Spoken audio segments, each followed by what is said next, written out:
أعوذ بالله من الشيطان الرجيم بسم الله الرحمن الرحيم الحمد لله رب العالمين بارئ الخلائق أجمعين والصلاة والسلام على أشرف الأنبياء والمرسلين سيدنا ونبينا وحبيب قلوبنا وطبيب نفوسنا وشفيع ذنوبنا أبي القاسم محمد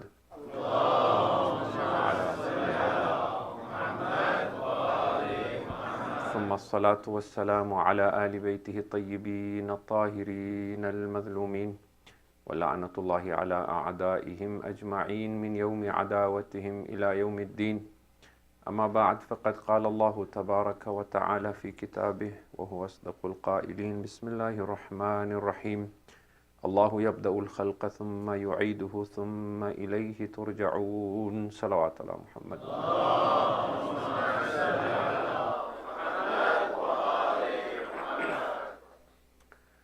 Tonight is our 12th and last session in our discussion on the origin and the return, or al-mabda' wal-ma'ad. And as a conclusion to the series, there are three items I would like to undertake tonight, inshallah. The first is, those of you who have been attending these lectures regularly will recall that on the second night, when we were talking about some of the objections to the use of philosophy in understanding higher theological matters, and some of the advantages of trying to understand Islam using metaphysics and philosophy, there were one or two items I did not mention, and I said we ran out of time and I will bring it up later on. So I want to just fulfill that promise. The second item is a number of brothers, either directly or through email, have requested me to suggest some tips that we could take with us in trying to get ourselves ready to undertake a spiritual journey. Not that I am qualified in any sense or any shape or form to be giving such advice, but perhaps some thoughts on it, particularly outside the methods that we all know of, the spiritual practices that we know of, like mustahab fasts and salatul layl and du'as and so on.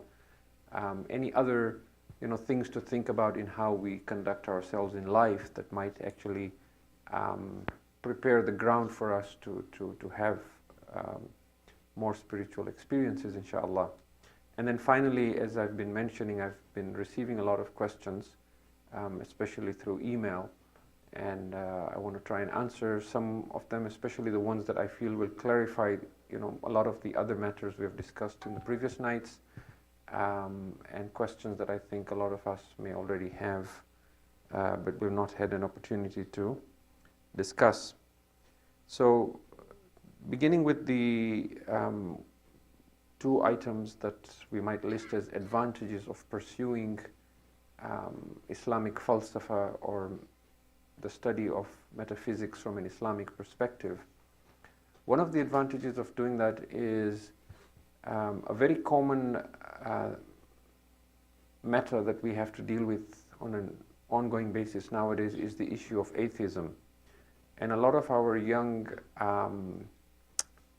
our youth and younger adults, particularly when they start going to university, they start taking classes in biology, they study the evolution theory, so on and so forth, they start entertaining these doubts. Now, what happens is that as long as I see myself as an independent reality, and I see myself as being an existence that is separate, even if I acknowledge as a child that God created me, but if I see myself as a separate, independent reality, then as I grow older and I come in contact with different individuals who have different ideas, including atheists, it puts me in a spin, it confuses me. I start thinking and having doubts, does God exist? Because I see myself as being an independent reality, and I'm trying to understand, does God exist? And why am I here? Is there a purpose to life? Why do people suffer? If there is a God, why is there evil? And so on and so forth. However, if I embrace the ideas that we have been discussing in these last 12 nights, as God being the only reality and creation being an emanation from Him, now my greater concern is not does God exist, but do I exist? Because it puts things the other way around now. So now when I question reality, when I question purpose in life, when I question the wisdom of suffering, my model changes. My worldview has changed. My perspective has changed. I'm now trying to understand, if I am real, in what sense am I real? As opposed to thinking the other way, the more arrogant way, that I am real, does God exist? Okay, so this is just one advantage. And as we said, that this coming closer to Allah is not in the physical sense. There is no spatio-temporal, taking place, nothing of that nature. So you're not crossing time and space. It is simply higher levels of awareness. So if God is the only reality, when I come to greater awareness of God, then the intensity with which I now manifest from Him is greater. So in a sense, to whatever degree I am real, I become more real. And that is why we said the hereafter is more real than this world. And that the experiences in the hereafter are more real than the experiences in this world. And why this world would seem like a dream or unreal. And the Quran talks about it as well, that when we raise them, we will ask them, Kam labithum, how long did you live in your previous life, meaning this world? قَالُوا لَبِثْنَا يَوْمًا أَوْ بَعْدَ يَوْمٍ. They will say, we tarried for a day or half a day.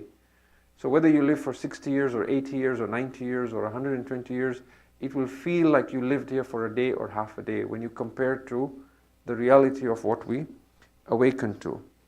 And therefore, the greater my awareness, the more my presence endures. And therefore, everything is more intense. The pleasure is more intense, the pain is more intense, and I see myself now as being more real because I'm closer to reality to that degree, because there's greater awareness and there's a lot of that cause and effect and veils between me and reality that is removed. And therefore then, instead of seeing myself as just a socio-political animal who happens to be here by chance, by accident, struggling for survival, I see myself now as an origination of reality, as a fitrah of Allah subhanahu wa ta'ala. This is one thing. The other advantage of pursuing this whole idea of spirituality and wayfaring and journeying to Allah and undertaking a spiritual journey is, from a human psychology perspective as well, there is a natural need and curiosity to know the truth. Now, I want to share some information with you from the psychologist's perspective, as opposed to simply my perspective or Quran and Hadith. And for this reason, I'm referencing something from Wikipedia, because I think it's easily accessible to everyone. When you have some time, get on the internet, search for the term self-realization. You will find a Wikipedia entry on self-realization. Scroll down, and there is a sub-entry there that it says self-realization and neuroticism. And it talks about how there is an innate need in all human beings for self-realization, and it is this that leads people to explore those parts of themselves that have been disowned, the deeper regions of our subconscious that we just ignore on a day-to-day basis. We start exploring it through this process of self-realization. And this natural process is called individuation, or the process of becoming an individual. How you come to see yourself as an individual separate from all other beings. Okay? It's an interesting explanation. But what I like about this is it shares the views of a very famous psychiatrist and psychotherapist, and that is Carl Jung. We've all heard of Carl Jung. Carl Jung is the father of analytical psychology. And he says self-realization takes place through the process of individuation, which is interesting because we have said this in the past as well, that in order to attain enlightenment, you first have to develop an ego. So that self-awareness and that creation of an ego, whether it started with Adam through eating from the tree, or it comes about with us from infancy through the sensing of conflict in our lives, that is not purposeless. That has a purpose. when you have an ego and you go through the process of suffering to remove that false ego, that is what brings about that enlightenment. Because if you're always born in light, you don't appreciate light. Then your state is like that of the infallibility of a baby or an angelic state of purity. But it is only when you have experienced darkness and you work hard to bring light in that you truly appreciate light. Now, the article goes on to say that according to Carl Jung, in the first half of our lives as human beings, we struggle to separate ourselves from the rest of humanity, to assert our individuality, and to create our own identity. And it is for this reason, Carl Jung believed, that a lot of young men in particular tend to be destructive. And it is for this reason as well that a lot of parents have difficulties with their children when they start becoming teenagers. Because what is happening is that child always grew under the shadow of the parent. They were always sticking close to the parent. They saw their parent as their role model. Their dream was to grow up and become like mom or dad, right? This was their dream, and they grew under the shadow of their parents. They had a strong sense of self-identity. Now, as they become teenagers and they're trying to get their own individuality and uniqueness, they want to separate themselves from everyone and everything. So they're trying to break free from the patronization of parents, from being told by society how to behave, how to do things. They want to do their own thing. They want to dress differently, they want to look different, they want to behave different, and a lot of times they're even destructive because they're trying to assert this individuality. Carl Jung also said that around the age of 35 to 40, human beings experienced what he called a second puberty. And at this point, the outlook shifts. Instead of emphasizing materialism, we start taking an interest in the opposite. Instead of taking interest in, for example, physical relations with the opposite gender and materialistic pleasures and so on, or having children and so on, we start taking an interest in community. We start taking an interest in society. We want to start making a difference. We want to leave a legacy. And he says what happens is in the first half of your life as human being, you separate to create your own individuality. In the second half, you're trying to reintegrate into the human society again and with the rest of humanity. And it is through that process of reuniting that you come to self-realization. So you so to speak build a strong ego, and then you lose that ego as you go back and assimilate into society, because you come to realize that you're not going to grow spiritually as an individual. You will need to participate and make a difference in society. We talked about this previously, about the need to grow spiritually together.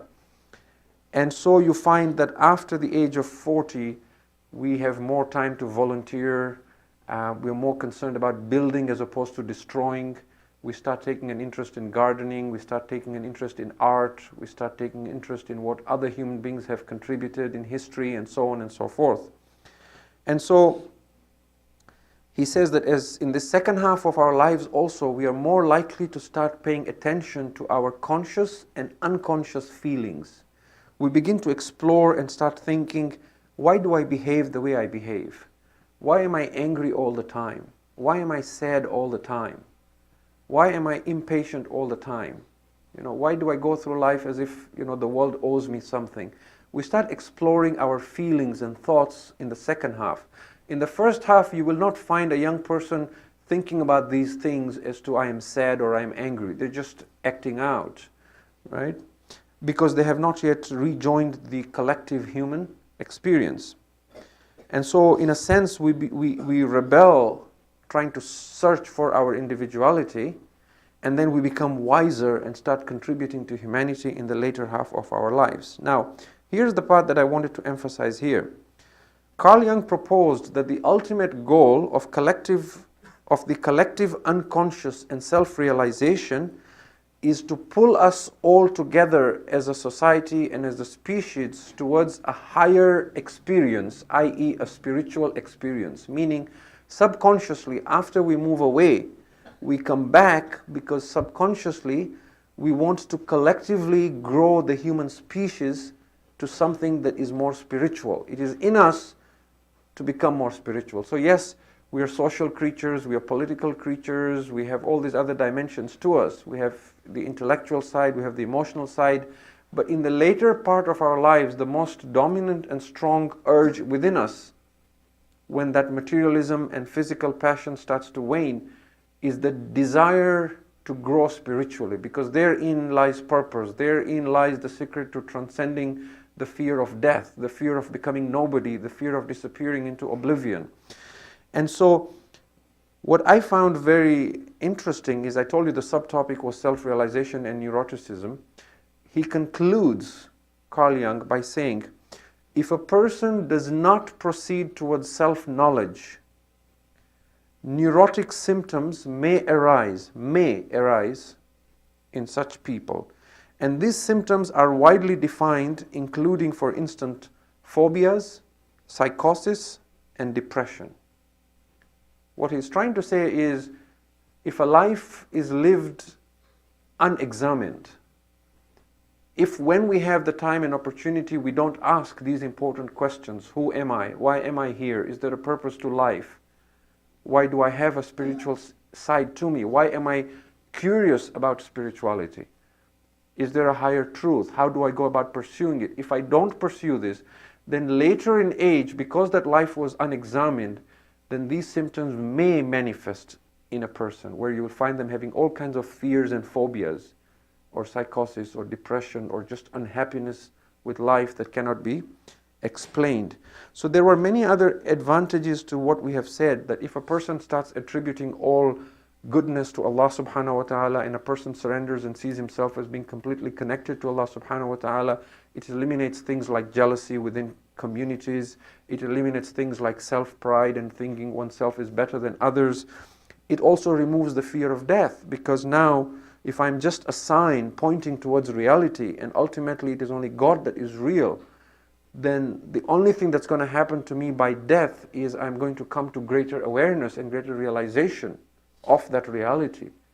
I no longer see myself as a physical being who is being forcefully taken to my grave, because I don't see myself as the physical body. So there is a lot of benefit to what we have been discussing, inshallah.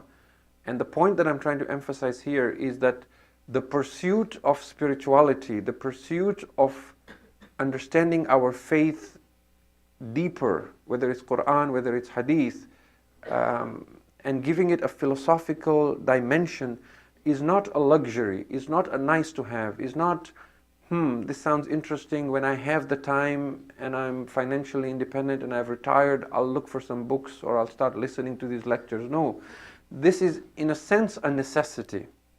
We don't have to panic and run home and sign up for courses on philosophy, but we certainly have to have this curiosity and take this a little more seriously, that religion is not just about the outward, that everything that is zahir has a batin, that I cannot just be praying for 60, 70, 80 years of my life, bending, bowing, prostrating, but it's not changing me or making any difference to my life. What am I doing? What am I saying? I'm praying, I have no clue what I'm saying. I'm reading the Quran, I'm reading Yasin, I have no idea what I'm saying. This needs to change within us individually, inshallah, and then collectively as a community.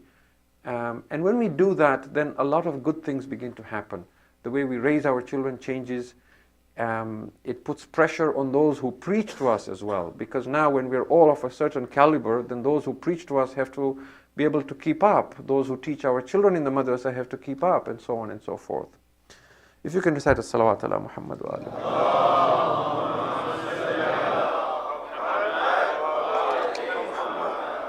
So this was the first part, where I was just sharing some of the advantages that we should also consider.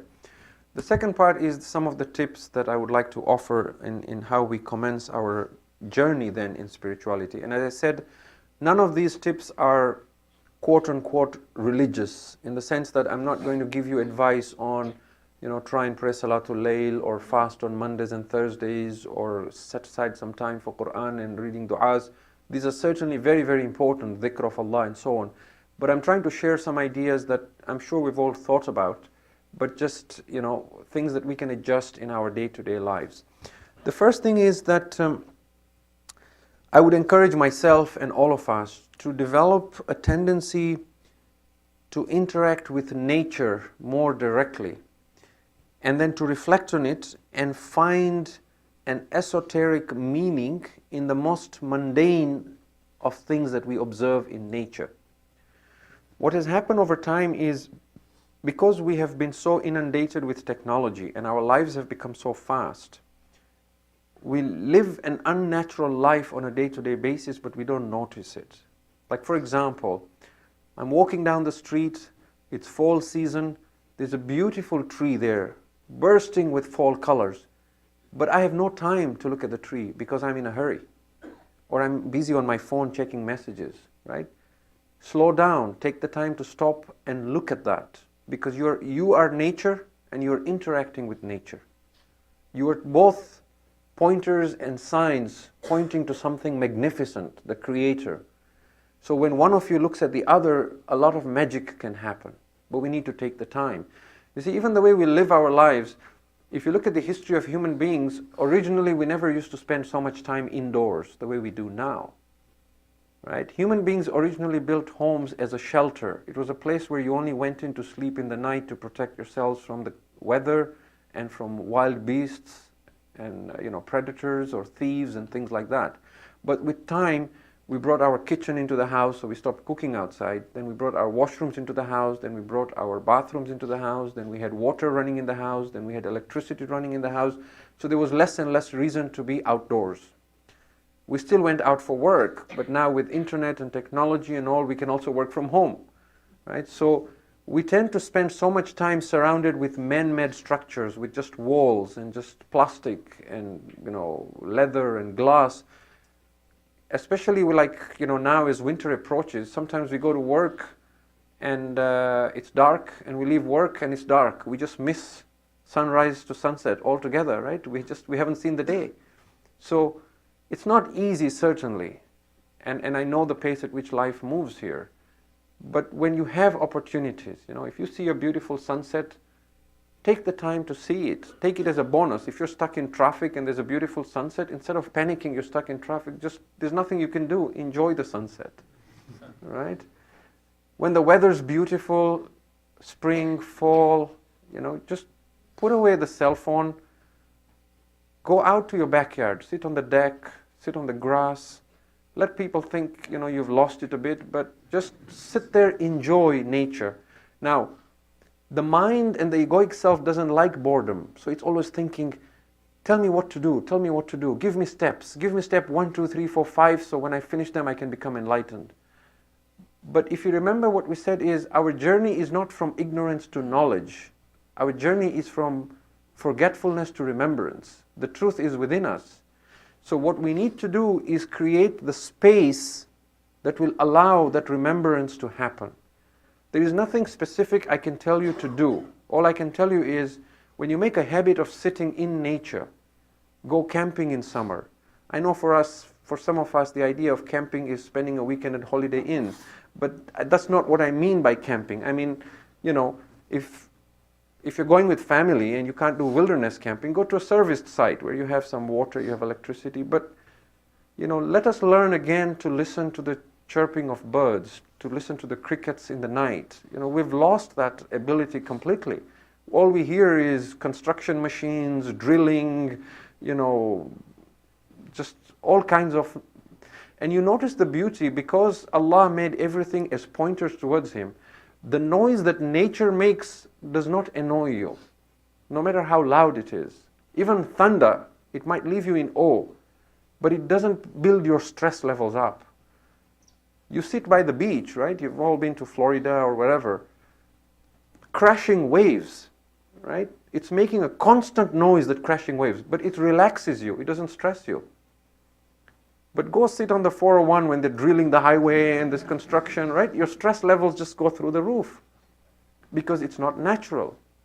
So we are already seeking happiness, we are seeking tranquility, and Allah is giving us all these means that, I made you, I made the mountain, I made the ocean. Just connect so that you start vibrating at the same frequency as nature, and you will see then these opportunities to come. And I've had people even in this community who have told me that, I was just sitting and I was looking at these birds flying, And I had this spiritual moment where I just had this, just the other couple of nights back, one of the brothers was telling me, he says, I was reading this verse in the Quran that says, do they not see how the birds expand and contract their wings? It is we who hold them in air. And he says, I was sitting there and I was watching a flock of birds migrating to the south, and they were just flying. And he says, for a moment, I just forgot myself. There was no I. It was just me connecting with the birds and just the verse in my head. And I just felt, he said, I felt so peaceful, such tranquility. I just wish I could hold that moment longer, right? So enlightenment doesn't happen at once or overnight. It can happen gradually through different experiences, but we must create that space. I said as well that find an esoteric meaning in the most mundane of activities. What I mean is, there is a lot of things we do already with nature, but our minds are wandering. Like, for example, mowing the lawn. Sometimes when you're mowing the lawn, you could do something that you might be able to see a sort of an esoteric meaning to it. Right? I'll give you a personal example. Now my backyard has more weeds than grass or flowers, but a couple of years back when I was mowing the grass rather than mowing the weeds, I still had weeds, and here I was just mowing or going around, and as I was doing that, right in the middle of the lawn, there was this one daisy just looking at me there, just one pretty flower right there in the middle. And I'm just going around in the circle I cut and go second round and third circle, and as I'm going around, I'm thinking, should I mow this? Should I not? How will I cut the grass around it and still spare the daisy, right? And I keep going round and round, and when I came really close, I said, you know what, this is too beautiful to just mow down. I'm not going to do that. So I left it, and my backyard was all nicely trim, except in the middle there was a clump of grass, and from there was just one flower popping out of it, right? Which looked a bit odd. But then the thought crossed my mind that when something is beautiful, it is against our nature to mow it down. And if we can have integrity and beauty within us, then even if we live in a society that is predominantly weeds, perhaps the hand of God will not mow us down as well. And then another thought crossed my mind. I said, maybe if I uproot this plant and I replant it, transplant it somewhere else, it might propagate and spread. So now I'm thinking of how I can preserve this beauty so I can have more of such serendipity or accidents, beautiful accidents in my backyard. And sure enough, I have them popping all over now. But then when I dug it out, I thought it is so delicate. It must have been, so traumatic for this flower to be dug up and replanted. But then I thought perhaps this is what suffering is, that sometimes we are uprooted from what is familiar to us because Allah is trying to retransplant us somewhere else so that we can propagate and spread that to others, right? So it's a simple example, but find something esoteric to whatever you do, and it begins to come. I had a brother here who is not here tonight, but he told me when he does weeding in his backyard, he thinks of weeding, whatever he sees as wrong traits in his heart, that as he's weeding, that's what is the thought in his mind, and it starts happening natural to you. I once, gave an example in a smaller gathering, that sometimes I'm sitting in the car and I see a fly coming to the windshield. Now, that fly is buzzing on that windshield, it's trying to get out because the glass is transparent. So as far as it can see, that's where the world is. I'm trying to help it come out, but it keeps resisting and trying to run away from my hand, right? What is it that I want for it? Freedom. I'm trying to take it to where it's trying to go. But it's resisting because it is afraid. It thinks I'm trying to kill it. Sometimes we refuse to surrender to Allah subhanahu wa ta'ala, perhaps for the same idea, that Allah is trying to guide us towards freedom, towards something greater, towards that opening that will take us to the real world. But we're constantly second-guessing Allah's decision because we are thinking He's trying to kill us, right? So, there's little examples like this, but what appeals to me or what resonates with me as having an esoteric meaning does not necessarily resonate with you. You will have to find it yourself in what you're doing, right? And I know we have a lot of individuals in this community who are very much into nature, who go camping, who go watch the migration of birds, who go watch the migration of the monarch butterflies, who go watch the salmon, going upstream, the change of seasons, fall colors. We need to sort of encourage this in our children as well. We can't just tell the children, you know, I've got my feet up watching TV, you go out and watch nature. It's not going to happen. We'll have to do it, and then they will do it, inshallah. So that was the first, you know, tip that I can share, that interact with nature, find an esoteric meaning to it. The second tip is that wherever you can, always opt for learning something directly through experience and practically, as opposed to through theory. Instead of learning something by listening to a lecture or reading a book, try and experience it. And I'll give you some examples again very quickly, because nothing can replace direct experience. I always used to hear of this incident about Rasulullah sallallahu alayhi wa sallam, Allahumma salli ala Muhammad wa ala Muhammad,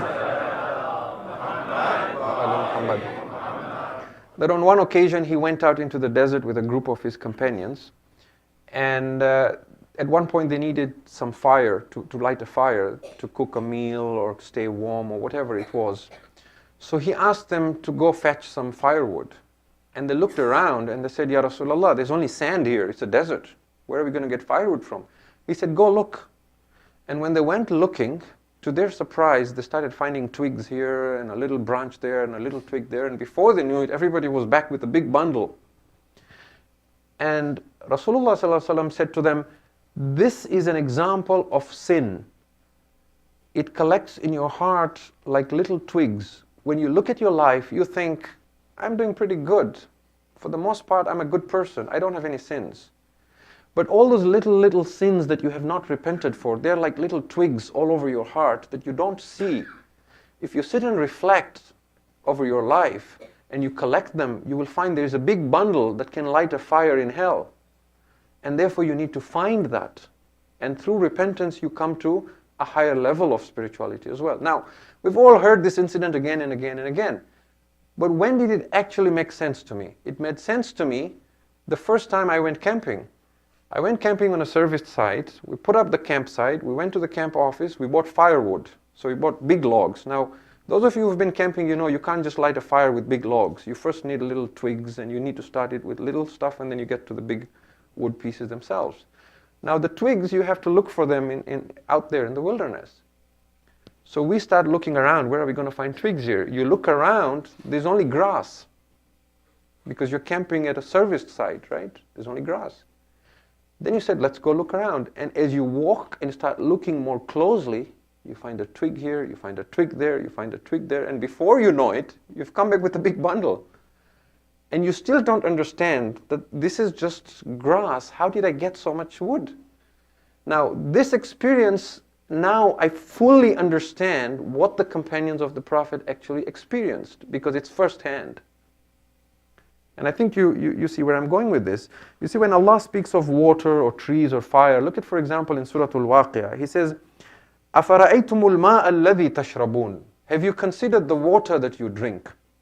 أَأَنْتُمْ أَنزَلْتُمُوهُ مِنَ الْمُزْنِ أَمْ نَحْنُ الْمُنزِلُونَ.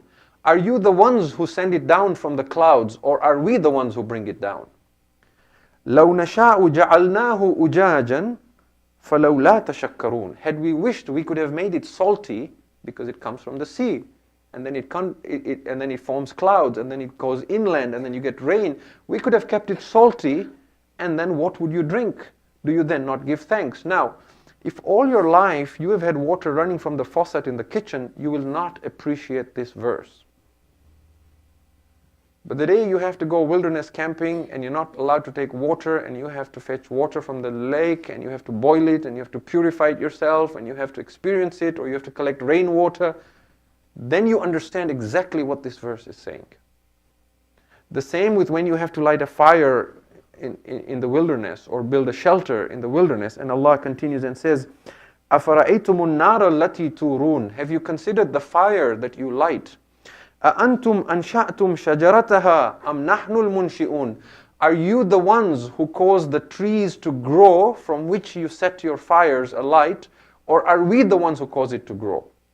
Now, because you're not actually lighting a fire, you've got electricity, you don't actually appreciate this verse. But again, to labor the point, when you go camping and you find there's different types of woods, and this one gives out sparks, and this one doesn't light well, and this one is too wet, and this one has to be dry, and these trees are good for lighting a fire, and these are not, and you learn about nature, these verses take on a whole new meaning. You begin to appreciate things differently. So now you're connecting with the Quran on a one-to-one basis. You're building a relationship where you can see the wisdom. How could someone 1400 years ago speak of the change of seasons and how it is similar to the resurrection? Do you not see how we change your seasons one after the other, the Quran says? Do you not see how we cause the land and the earth to die and then we bring it back to life? And the same way, وَكَذَلِكَ النُّشُورِ, in that same manner we will resurrect you. How does a man living in a desert 1400 years ago know about winter and summer the way we do here? It's astounding. But you have to, all our lives, I grew up in Africa, I lived in the Middle East. Whenever I read these verses of Quran, do you not see how we cause the earth to die and then bring it back to life? And in the same manner we shall resurrect you. The verse really did not have that much meaning to me until I moved to Canada, and I actually see year after year how the trees shed and then they become bare and the land dies completely, and then how again I see the green sprouting and land and the earth coming. Winter comes, you think, will summer ever come or will spring ever come, right? You get so fed up and you think, will this land really revive again? And then when it revives and it gets really hot, you think, can this really ever die? So it's amazing that you now begin to see this firsthand. And it is for this reason that the Quran does not tell you, read history and learn about those who are in the past. No, it says, قُلْ سِيرُوا فِي الْأَرْضِ. Tell them, travel in the land and see what was the end of the rejectors. Which is another amazing thing, that the Quran is saying, if you really want to understand something, make it a direct personal experience. Don't go and just sit in the library and read about the history of great empires. No. Travel to their land and go see their ruins and sit amongst the ruins and reflect on what was and what is. And from that you will learn that even those that you see as great superpowers today, their end ultimately is the same. The third thing, again, which is tied to these two, is that in order to create this opportunity for enlightenment, we need to slow down. Our lives have become extremely fast, and sometimes we can't help it, but there is a whole cult of being busy. Busyness has become a social status, a social symbol. If somebody asks you how's life or how's it going, myself included, we all say, I'm so busy, I don't have time to think, right?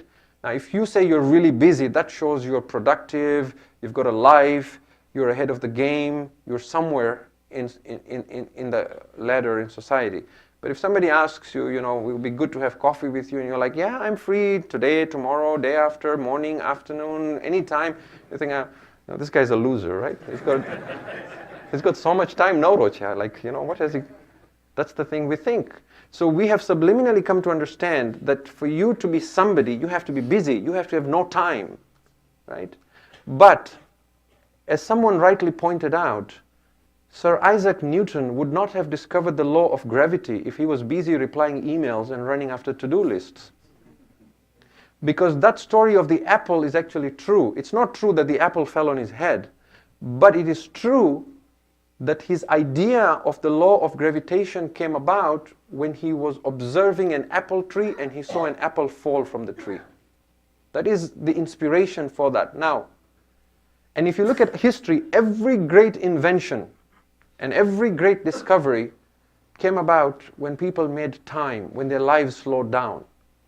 The pace at which we are running about like headless chicken, there's no way we would discover anything in life, right? So we really need to understand that we need to get unplugged. And as I've said time and time again, my pet peeve, that the greatest addiction of our age is internet, right? We really have to find some way so that that urge to check, who has pinged you every 30 seconds, or even if nobody has, just to make sure nobody has, that urge has to somehow, just off the Wi-Fi and check your messages as a batch process if you have to. But observe this in your own self. This is a small homework, if you like. Observe this in yourself, that when you are outdoors and you sit in nature, the dhikr of Allah comes to you naturally. Observe this. When you're camping, when you're sitting in your backyard, when you're observing nature, you automatically find yourself saying, Subhanallah, Alhamdulillah, Subbuhun Quddus. It comes to you naturally. You don't have to remember that now I have to do dhikr of Allah so I can become enlightened. It just comes to you naturally. It doesn't come to you when you're indoors or when you're amongst man-made noise. So, when our soul falls asleep, we are less happy. That's the fact of the matter. But we don't see it immediately because we are so accustomed to living a life with man-made noise. You know, the examples I've given before, we're so used to listening that hum of the air conditioner. We don't realize there's a hum until it's turned off. Right? We're so used to always being in our shoes and socks. We don't realize how good it feels in summer to just stand outdoors with your feet on the grass, right? Or in mud as well, right?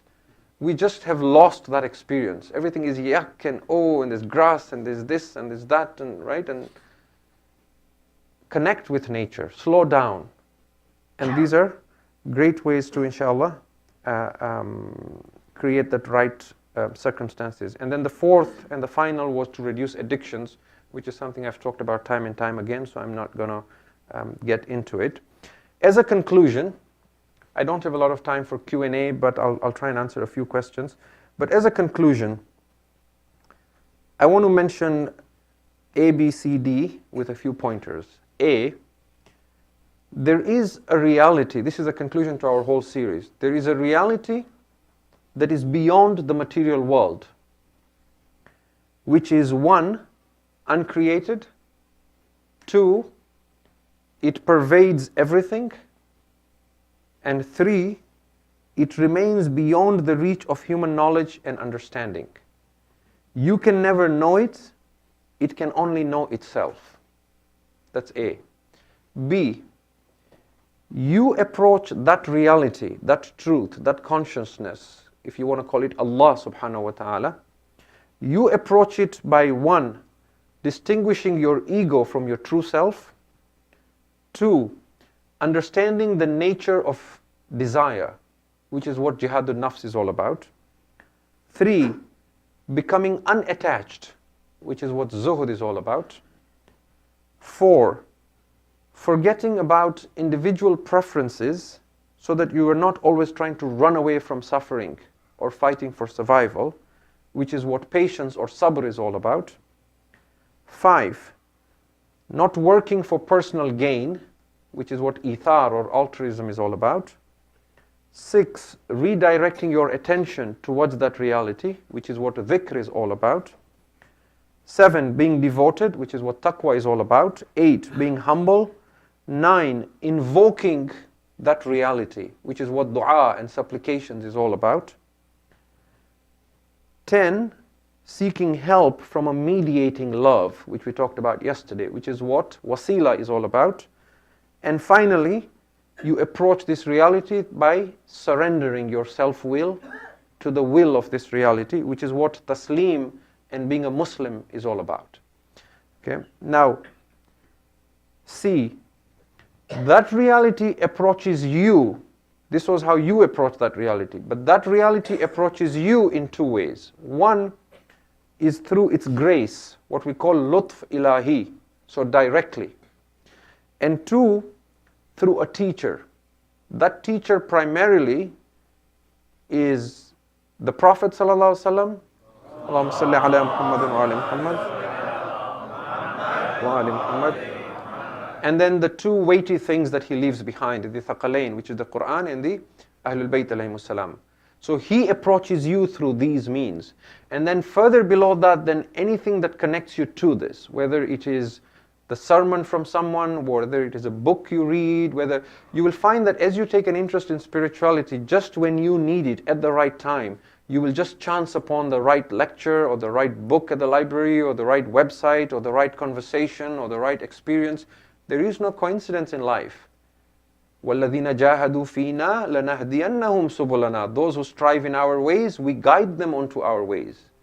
You take 1 step to him, he takes 10 steps towards you. You walk towards him, he comes running towards you. So when you are ready, the teacher will be ready waiting for you. And finally then, through the process of dying to the false ego, you are reborn spiritually with a higher awareness. And you then transform, because of which you then experience unlimited freedom. So by becoming a slave of Allah, you actually become free. Whereas by refusing to be a slave of Allah, you become enslaved by everything else other than Allah. He frees you and gives you unlimited freedom. And because of that, you are no longer held by the fear of death. You're no longer held by the fear of being criticized and judged by others. You're no longer then enslaved by addictions. You're no longer greedy for temporary material gain or pleasure. And your outlook on suffering completely changes. You have a different worldview on life altogether. If we can recite as-salawat ala Muhammad wa ala Muhammad.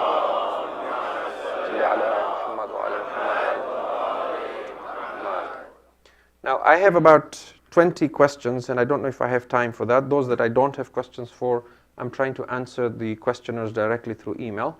I'm going to take another 10 minutes with your permission, 10, 15 minutes, and very quickly answer as many as I can, because I think some of these will help us.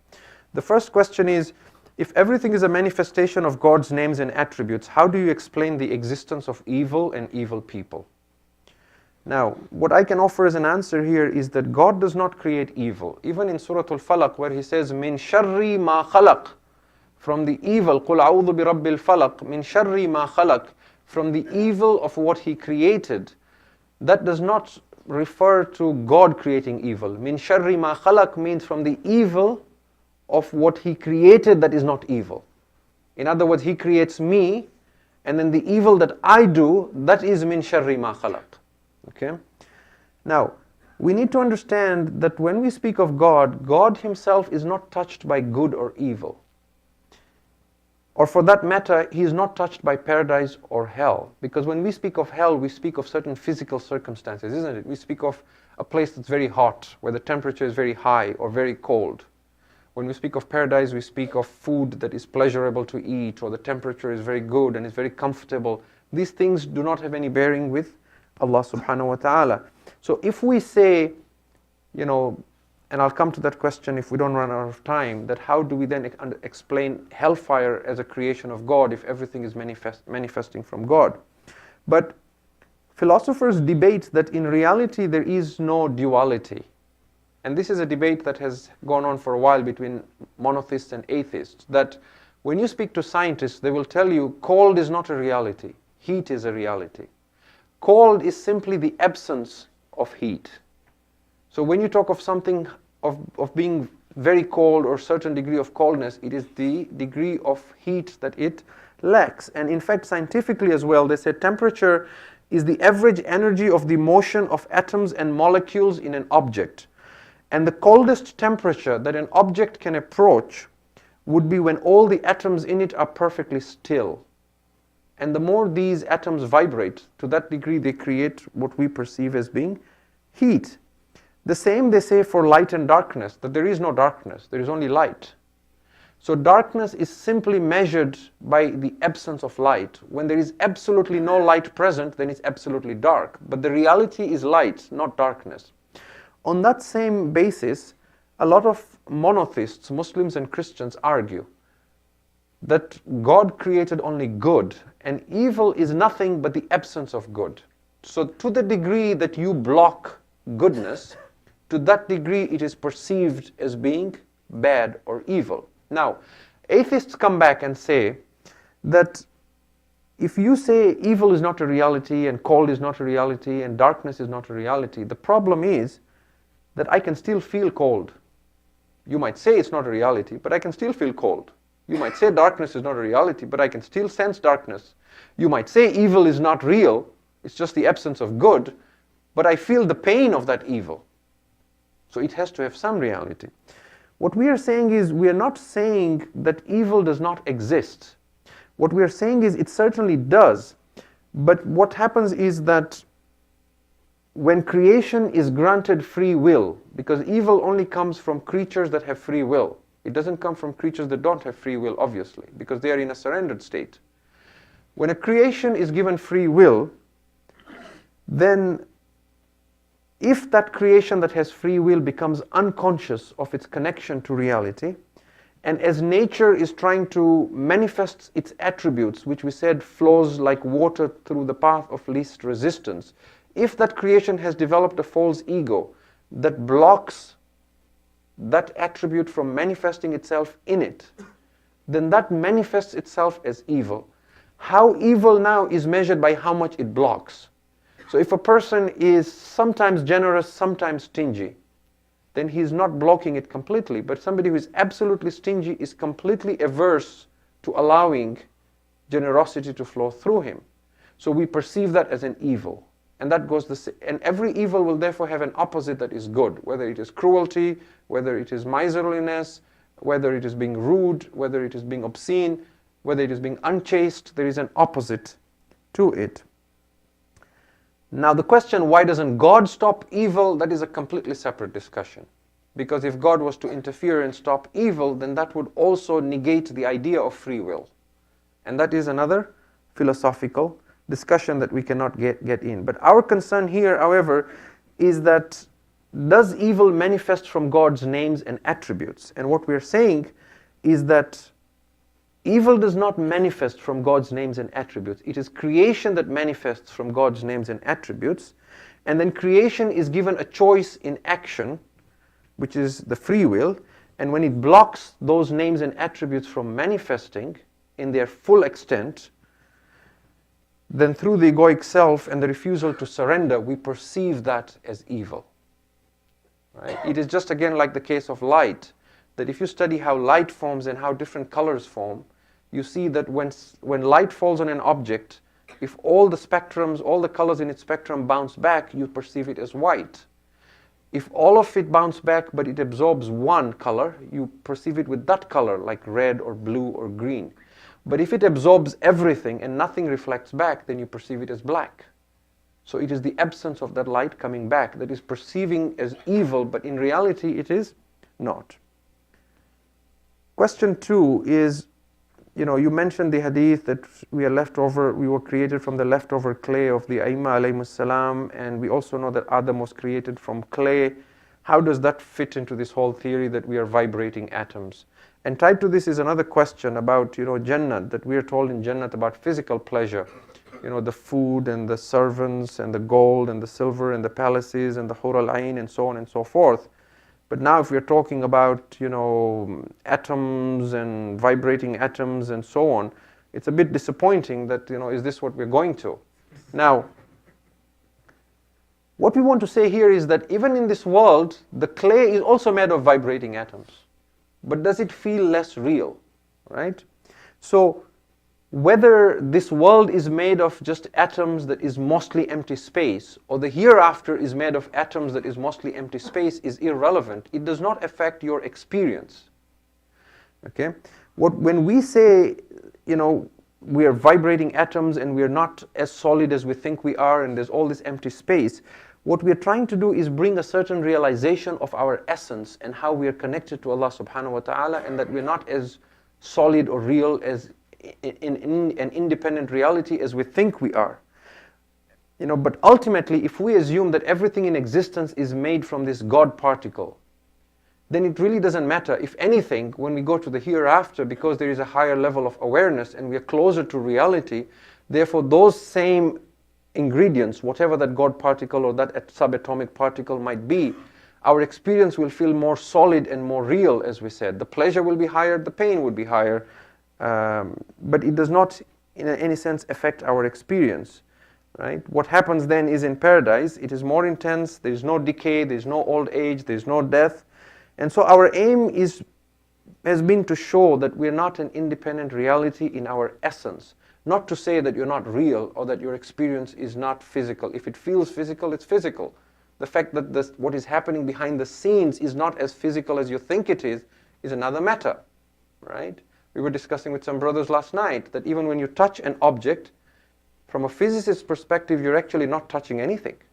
Even when you put your hands together, there is actually a barrier in between through those atoms. You think you're grasping something, but you're not grasping anything.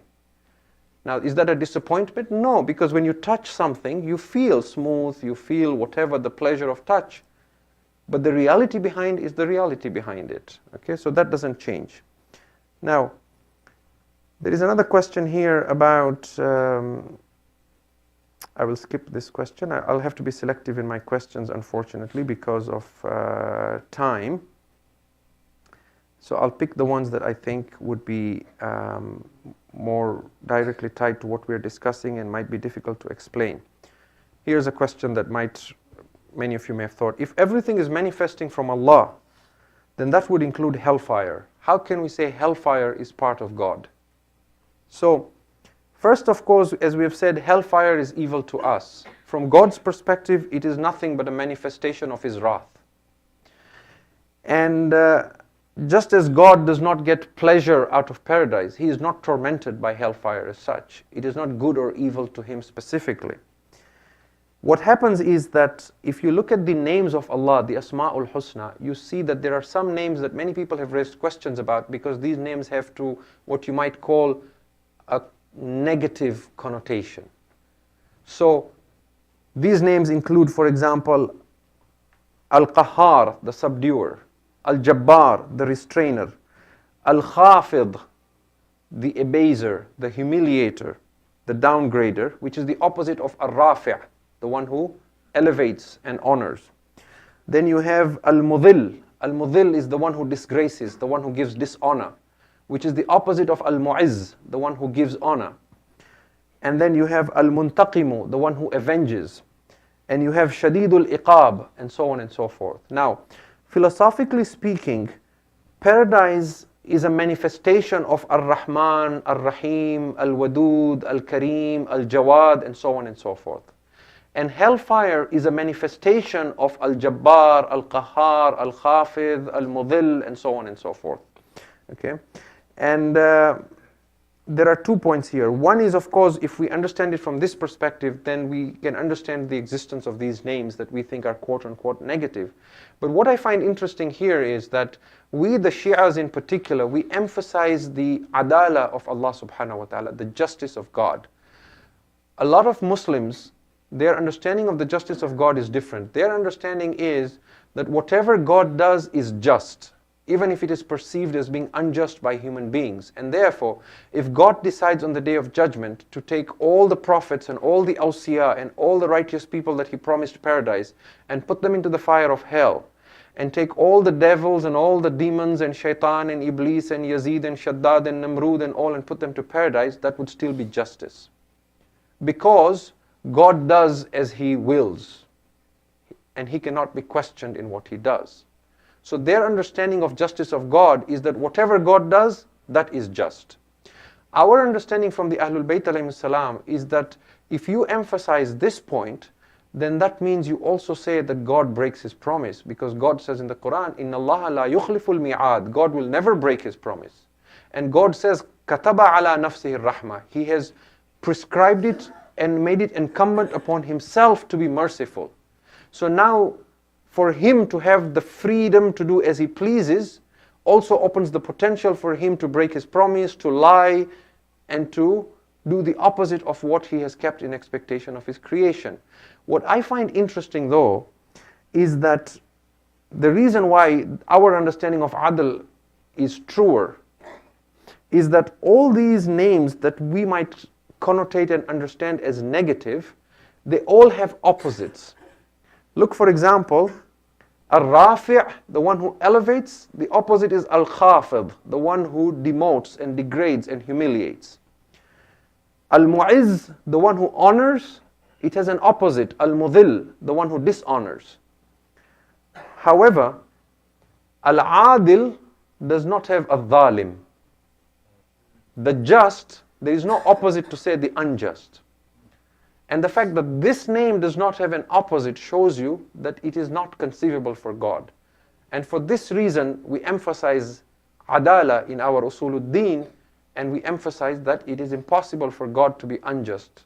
Of course, He can do as He pleases, but He will not, because that would go against His very essence of being God. Okay, I'll skip this question as well. There are a lot of interesting questions. If you like, I can actually offer them as a PDF and they could be put up online. And then you could download them and inshallah look at them. Maybe just one more question and then inshallah we are done. For most of those who have emailed me, I have actually replied them by email, and those I haven't, inshallah, I will. Yes, this is another question that I think I should address. It says, in your first lecture, you mentioned that Imam Ali alayhi salam used to recite certain Allahumma salli ala Muhammad wa ali Muhammad wa ali Muhammad. He used to recite a particular supplication, Ya huwa ya man la huwa illa hu. And that at the time that he was in battle, he was in a higher state of spirituality, in a state of transcendence, witnessing a higher reality. And that is why he could not be defeated. However, in your third lecture, you said there was an incident in which an arrow was taken out from Imam Ali alayhi salam's foot, and he was not aware or conscious whilst he was praying. And that the enemies as well knew the only way they could assassinate Amir al-Mu'mineen alayhi salam is when he was praying, because he was not conscious of his own self. Now the question is, what is the difference between these two states of God consciousness? How is it that in battle, the God consciousness makes Ali alayhi salam aware of every attack on him, but in prayer, someone can come and attack him and he's not conscious of it? Do you understand the question? Okay. Now, in my answer, I have added one more. I have said that in salat as well, he gave zakat. So if he was in a complete state of consciousness with God, how was he aware that somebody walked into the mosque and was begging? Right? Now, there are two possible explanations for this, and I'll give you both explanations, and then you can think about it, and you might even come up with a third. The first is that we could say that in Salat, Amir al-Mu'mineen alayhi salam was in a complete state of transcendence.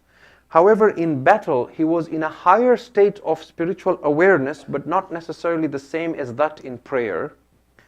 And this higher state of consciousness allowed him to be invincible, so that no one could ever defeat him in battle.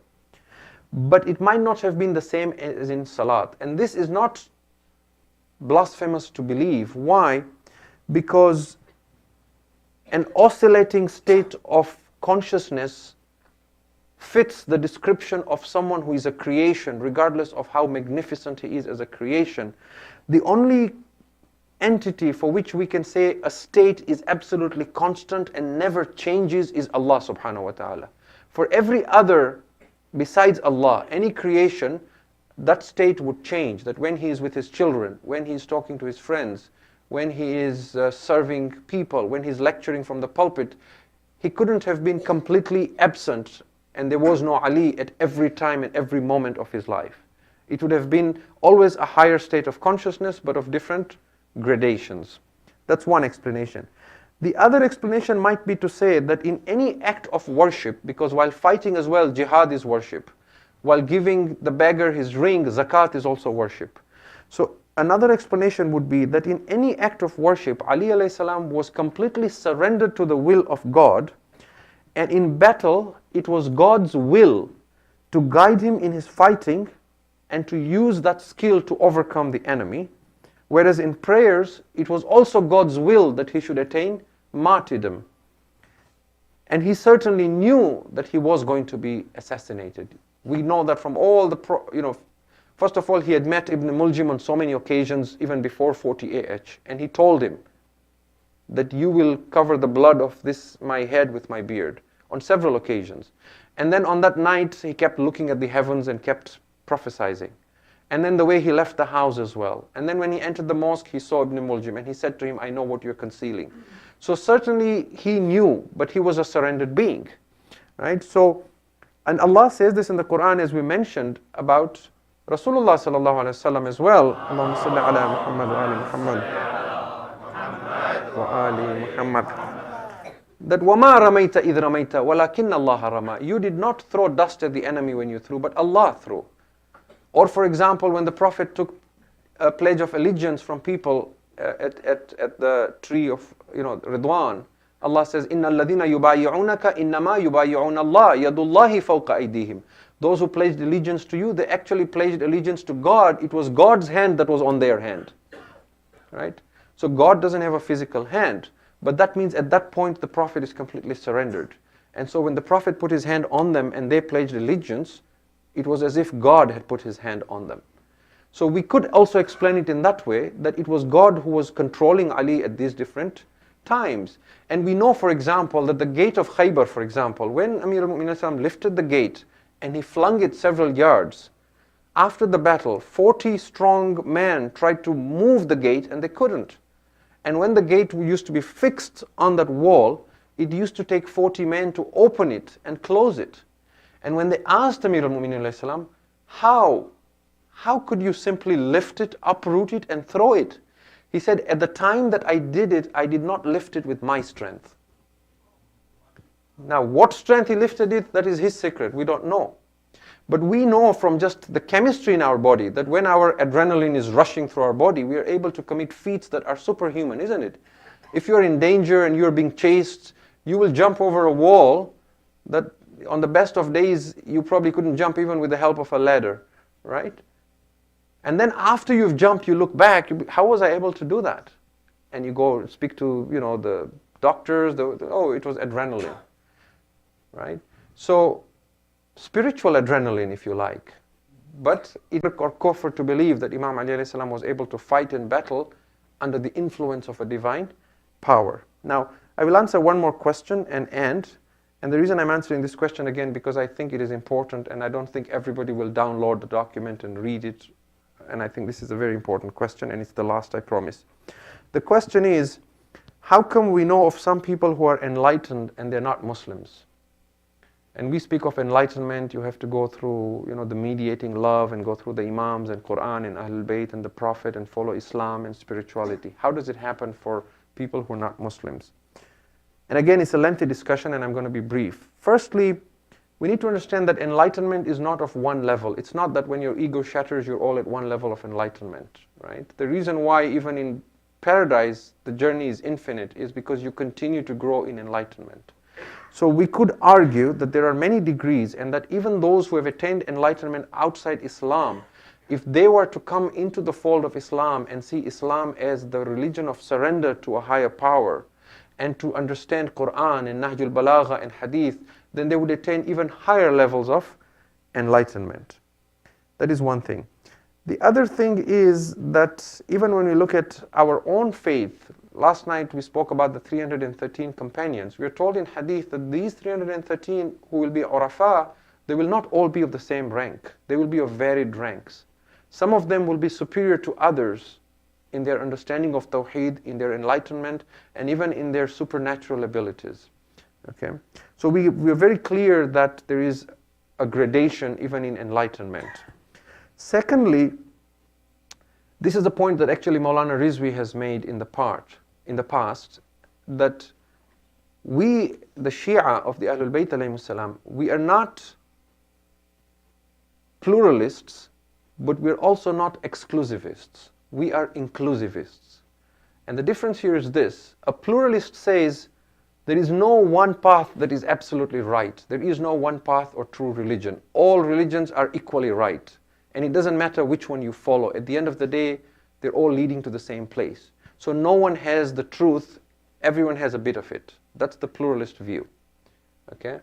The exclusivist view is that only my path is right, and unless you follow my path, you will go to paradise. Anyone who doesn't follow my path, they're all going to hell. That's the exclusivist view. There is the inclusivist view that we subscribe to, that because there is one God, and because He sent messengers to different parts of this planet, and they all had the same message, therefore the message is one, the path is one.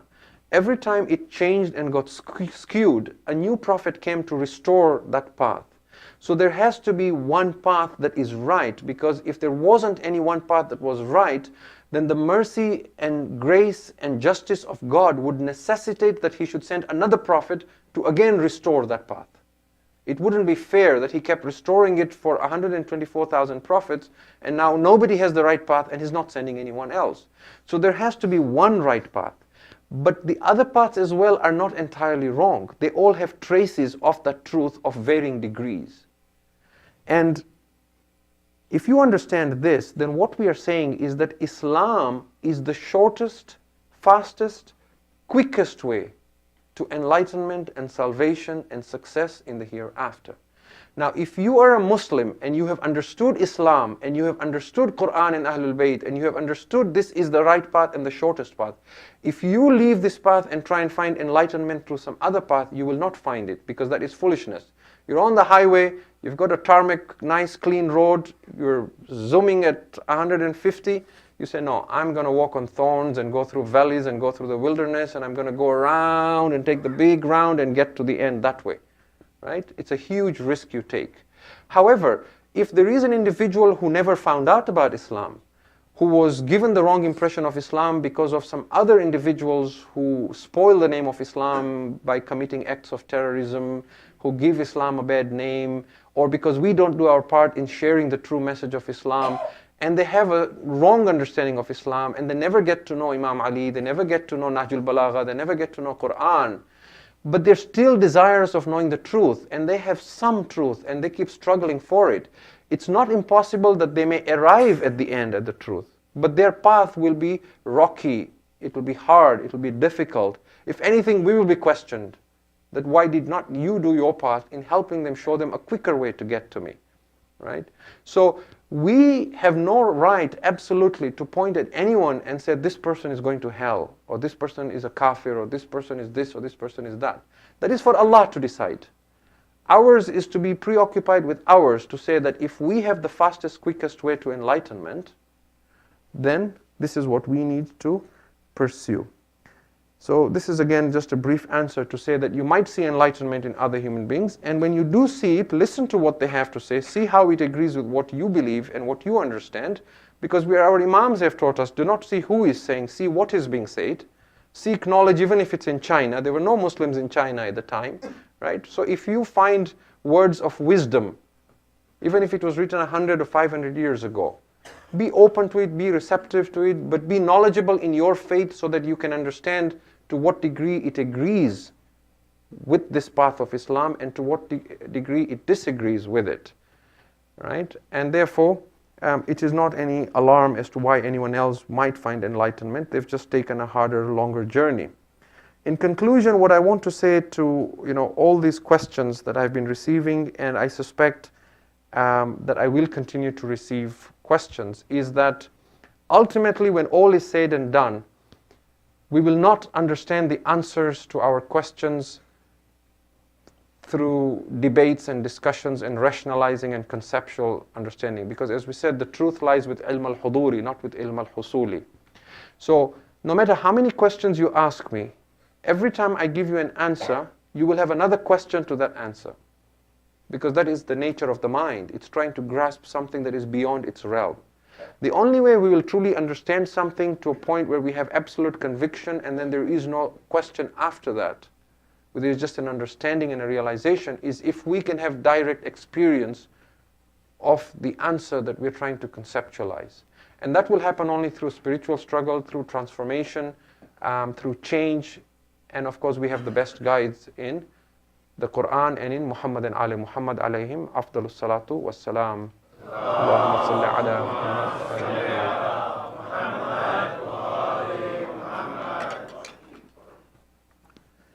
Tonight is the 13th night of Muharram, and we continue to pay our respects to the household of the Prophet in their suffering. Last night we talked briefly about the musibah of the Ahlul Bayt alayhimus salam as they came into Kufa. We need to keep in mind how the world was at the time, 1400 years ago. News did not travel as fast as it does today. We said the ripple effect of what happened in Karbala perhaps had not even reached Medina in these nights that we are discussing. In fact, even the people in Kufa were not aware of the tragedy that had happened in Karbala to the extent that it had actually happened. Why? Because they were aware that Muslim bin Aqil had come to Kufa. They were aware that a lot of Kufans had pledged allegiance to them. But as soon as Ibn Ziyad entered Kufa, he clamped down on the people. He set a curfew in place. People were not allowed to leave their homes. So there was no news coming into Kufa, no news leaving outside Kufa. A few individual families may have known. The family of Habib knew that Habib had left in the middle of the night and gone towards Imam Hussein alayhi salam. The family of Muslim bin Awsaja knew that Muslim had left and gone out towards Karbala. But in fact, they did not even know that Habib had been killed or Muslim had been killed until this qafila came back into Kufa.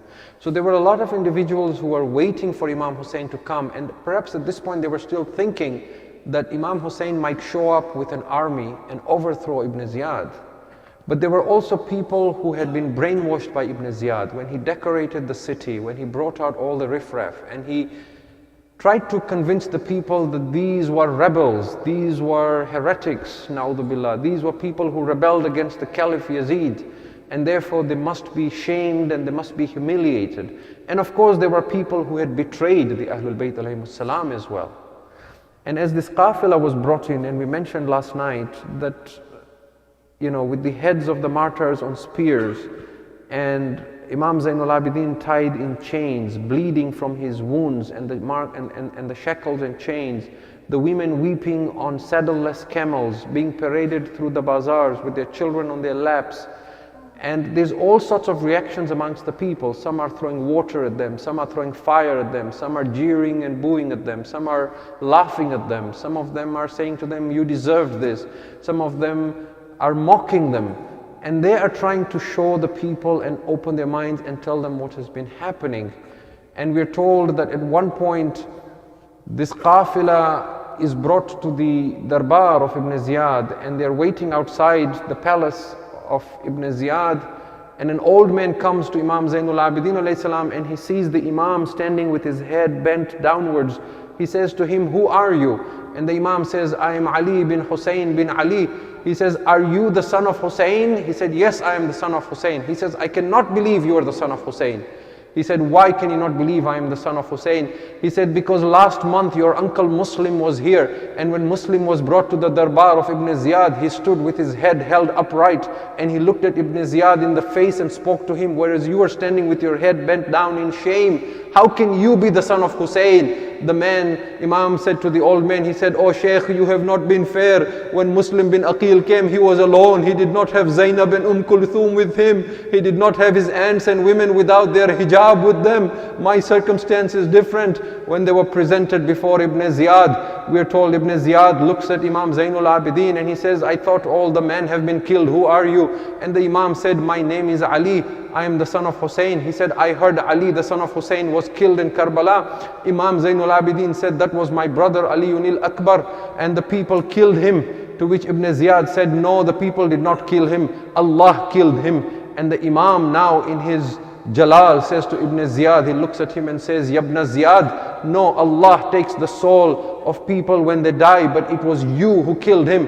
Ibn Ziyad is furious. He finds this audacious of the Imam. He says, take him aside and behead him. When Zainab alayhi salam hears that Zainul Abidin is about to be beheaded, she throws herself in front of her nephew. She says, Yabna Ziyad, have you not taken enough of our blood already? Zainab once again is saving the imamat, but Ibn Ziyad turns his attention away from them. In his shamelessness, he takes a cane. He starts to disrespect the head of Imam Hussein alayhi salam. A companion of the Prophet, Zayd bin Arqam, is sitting in that court. He says, Yabna Ziyad, move your cane from the lips of Hussein. By Allah, I have seen Rasulullah kiss these very lips and this very throat that you are disrespecting. Ajrukum alallah. Ibn Ziyad wanted the family of the Prophet to be paraded in the bazaars of Kufa repeatedly. We are told that when this family was taken through another part of the bazaar and people were throwing dates and nuts and food at the family of the Prophet, Kulthum was calling out and saying, oh people, lower your heads, we are the family of the Prophet, do not gaze upon us. The women were covering their faces with their hair. Some of the people were throwing dates and food at them. Zainab alayhi salam was saying, Ya Ahla Kufa, as-sadaqatu haram alayna. O people of Kufa, do you not recognize us? We are the family of your Prophet. We do not take alms. Sadaqah is haram on us. But this qafila came to a narrow alley where it was thronged, and the procession stopped at one place. We are told there was a lady who served in the family of the Prophet who was known as Habiba. Habiba was not aware of what had happened. Habiba was on a floor above in her house, listening to what is happening below. She heard a little girl sitting with her aunt Zainab. This was Sakina, the daughter of Hussein, saying, Amati Zainab, I am still very thirsty. My thirst, I cannot bear the thirst anymore. When Habiba heard there is a young child who is thirsty, there is a young child who is an orphan, she was raised and trained by the Ahlul Bayt. She took a pitcher of water. She came down outside her home. She came towards Zainab and Sakina. She said to Zainab alayhi salam, oh lady, I have brought water. I heard your child saying she is thirsty. I have a favor to ask. I understand she is an orphan. If she can make a supplication for me after she has quenched her thirst. But Zainab alayhi salam, this household of the Prophet that is always selfless and thinking of others, she took the water. She said, my child, do not drink the water. Pray for this woman first before you quench your thirst. But Sakina is thirsty, but she put the pitcher aside. She raised her little hands. She cupped them towards the heavens. She said to the lady, ask me your prayer and I will say Ameen. The lady said, my first prayer is my husband is on a journey. He should return safely. Sakina raised her little arms. She said, Ma'bud, let her husband return safely home. The lady then said, oh little child, pray that my children don't become yatim like you have become yatim. I do not know how Sakina asked Allah for this. She raised her little arms. Ma'bud, let not her children become yatim as I have become yatim. Perhaps the little child thought in her heart, Ma'bud, let not Shimr slap her children as well as he has been slapping me. Let not their earrings be ripped from their ears as my earrings have been ripped. Ajrukum Allah. Then the lady said, pray for me as well that I should go for ziyarah to Medina. Sakina raised her little arms. Ma'bud, bless her with ziyarah. And Zainab alayhi salam, when Zainab had Medina, it brought all these memories of home once again. She turned to the lady. She said, oh lady, what have you got to do with Medina? Habiba said, oh lady, Medina is where my Aka and Mawla Hussein live. Medina is where the daughter of Fatima lives. I want to go for their ziyarah. I want to go. When Zainab saw Habiba and recognized her, she said, oh Habiba, if you were to see Zainab and Hussein, would you recognize them? Habiba said, why would I not recognize them? I have been a maid in their house. I have served in their house. But Zainab parted her hair. Habiba, your dua has been accepted. Behold, I am the Zainab whose ziyarat you want to come for in Medina. Habiba, look at the spear above. This is the head of your Aka and Mawla Hussein reciting the Quran. وَسَيَعْلَمُ الَّذِينَ ظَلَمُوا أَيَّا مُنْقَلَبٍ يَنْقَلِبُونَ إِنَّا لِلَّهِ وَإِنَّا إِلَيْهِ رَاجِعُونَ إلهي بحق محمد وأنت المحمود وبحق علي وأنت الأعلى وبحق فاطمة وأنت فاطر السماوات والأرض وبحق الحسن وأنت المحسن وبحق الحسين وأنت قديم الإحسان وبحق 9 المعصومين من ذرية الحسن والحسين يا الله يا الله يا الله يا الله. Oh Allah, we ask you for the sake of Muhammad and Ali Muhammad that you accept our azaa in these days and nights that we have spent here. Oh Allah, bihaqqi Muhammad wa Ali Muhammad. We ask you that whatever we may have done that lacked in purity, that was mixed with hypocrisy or mixed with riyah, that you purify it and bring ikhlas into it. We ask you, Allahi bihaqqi Muhammad wa Ali Muhammad, that you bless us with the ziyarah of Muhammad and Ali Muhammad fi dunya and their shafa'a yawm al-qiyamah. Ilahi bihaqqi Muhammad wa Ali Muhammad. We ask you for the maghfirah of our loved ones who have passed away and who are no longer present to cry for Hussein. Ilahi bihaqqi Muhammad wa Ali Muhammad. We ask you to hasten the appearance of our Imam and make us from his ashab and ansar. ربنا تقبل منا إنك أنت السميع العليم. ماتم حسين يا حسين يا